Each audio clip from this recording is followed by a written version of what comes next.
Hi friends, આજે આપણે micro processor 8085 અને માઇક્રો કંટ્રોલર 8051 વિશેનો જે તફાવત છે એ જોઈશું.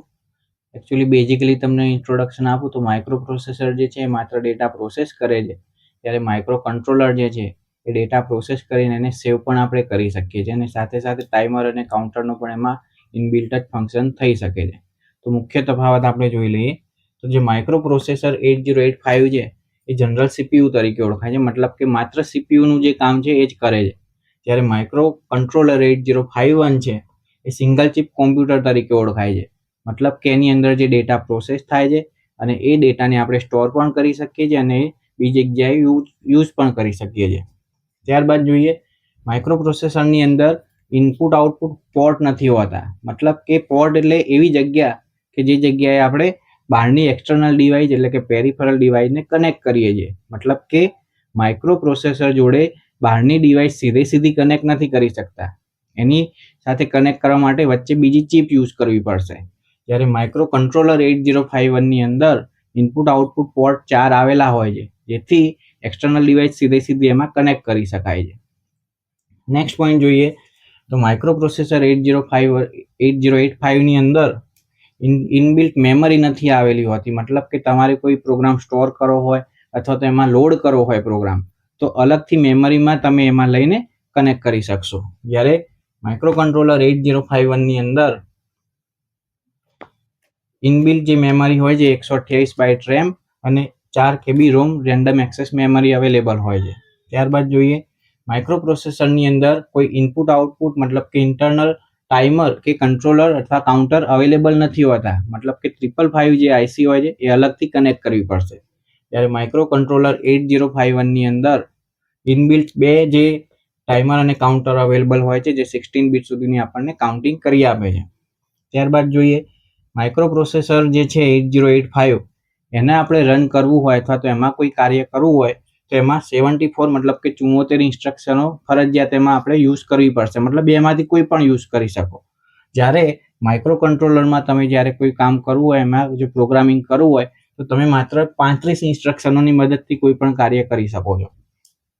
ત્યારબાદ જોઈએ ફ્લેગ રજિસ્ટર. તો આપણે જોઈએ કે ફ્લેગ રજિસ્ટર જે હોય છે કે જે આપણને આઉટપુટના ગુણધર્મો દર્શાવે, તો એ જ ફ્લેગ રજિસ્ટરમાં જે 0 ફ્લેગ હોય કે જ્યારે આઉટપુટ 0 હોય તો આપણને ઇન્ડિકેશન આપે છે. તો માઇક્રો પ્રોસેસર 8085ની અંદર 0 ફ્લેગ અવેલેબલ હોય છે, જ્યારે માઇક્રો કંટ્રોલરની અંદર 0 ફ્લેગ અવેલેબલ હોતું નથી, એમાં બીજા ફ્લેગ હોય છે. ત્યારબાદ જોઈએ ડીએમએ સિગ્નલ. ડીએમએ મતલબ ડાયરેક્ટ મેમરી એક્સેસ.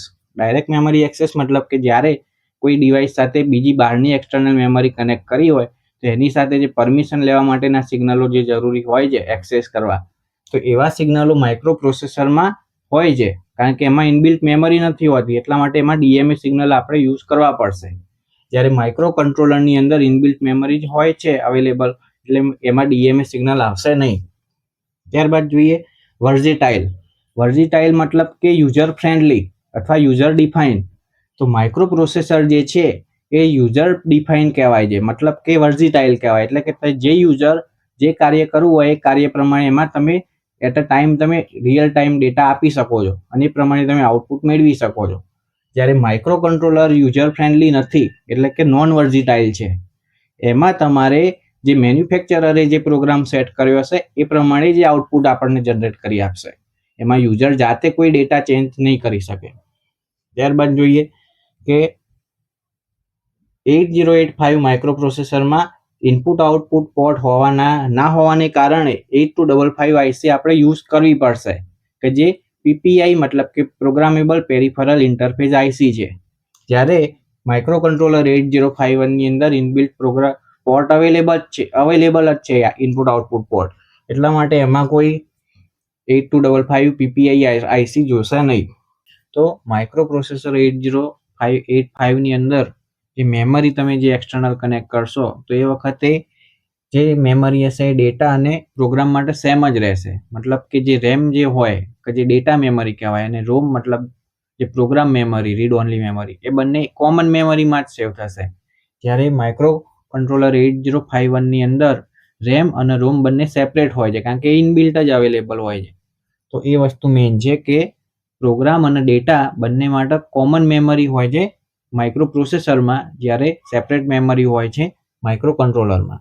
નેક્સ્ટ આપણે જોઈએ કે હાઈ પ્રોસેસિંગ પાવર, મતલબ કે જે ડેટા છે એને ખાલી પ્રોસેસ જ કરવાનો છે, તો એટલા માટે જે પ્રોસેસિંગ પાવર જે છે માઇક્રો પ્રોસેસર 8085 નો સૌથી વધારે હોય છે, ત્યારે માઇક્રો કંટ્રોલરમાં ડેટા પ્રોસેસિંગ પાવર એના કરતાં ઓછો હોય છે.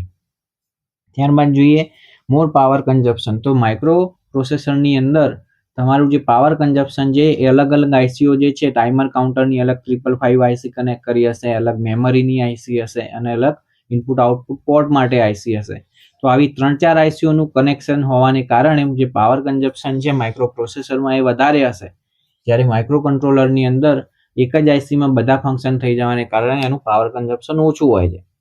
ત્યારબાદ જોઈએ રિલાયબિલિટી, મતલબ કે ત્યાં કોમ્પ્લેક્સિટી વધારે છે. માઇક્રો પ્રોસેસરમાં જે 4-5 આઈસીનું કનેક્શન છે, મતલબ એટલા માટે કોમ્પ્લેક્સિટી વધારે છે, એટલે કે કોઈ પણ ફોલ્ટ થાય તો ત્યાં ફોલ્ટ થવાના ચાન્સીસ વધારે છે.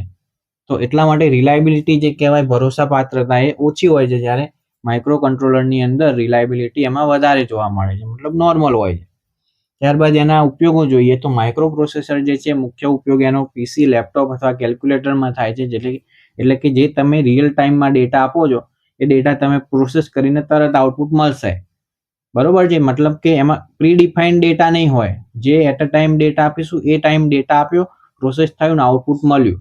ડેટા જ્યારે સ્ટોપ થઈ ગયો ત્યારબાદ એ પ્રોસેસ કરતું બંધ થઈ જશે.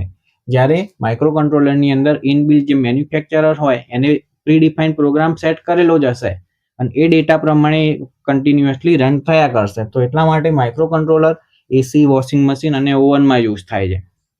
હવે છેલ્લો એક તફાવત જોઈએ કે માઇક્રો પ્રોસેસરની જે ક્લોક ફ્રીક્વન્સી છે કે જે સિરિયલ કોમ્યુનિકેશનમાં, વાયરલેસ કોમ્યુનિકેશનમાં વપરાય છે, તો એની જે જનરેટિંગ કેપેસિટી છે એ 3 મેગાહર્ટ્ઝ સુધીની હોય છે, જ્યારે માઇક્રો કંટ્રોલર 8051ની અંદર જે સિરિયલ કોમ્યુનિકેશન માટેની ક્લોક ફ્રીક્વન્સી છે એ આપણને 12 થી 16 મેગાહર્ટ્ઝ સુધીની જોવા મળે છે.